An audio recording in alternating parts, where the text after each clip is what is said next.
400 përfaqësues të industrisë së mikrofinancës, investitor dhe ekspert nga 36 vende të botës u bën bashkë në Melia Durrës. Ata morën pjesë në konferencën e 28 vjetore të Qendrës së Mikrofinancës me temë Mikrofinanca në tranzicion, a është mision në rrezik?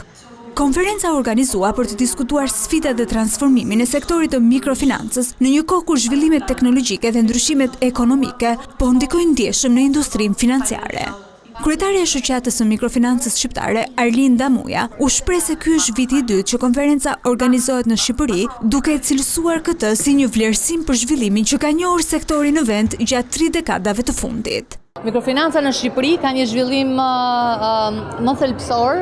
sepse ndihmon që prej 30 vitesh bizneset e vogla, individët për një mirëqenie më të mirë, por tashmë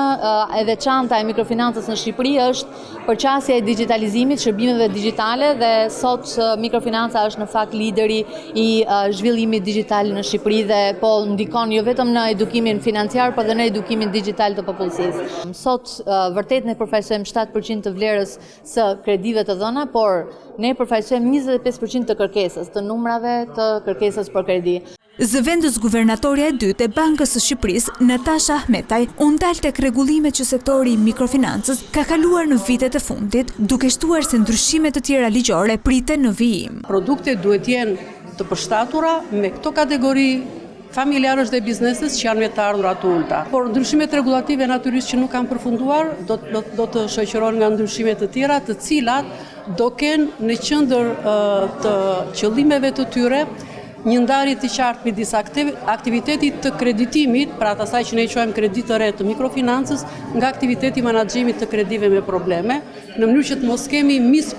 keq përdorim të produkteve, keq përdorim të mandatit që licencave ka dhënë këtyre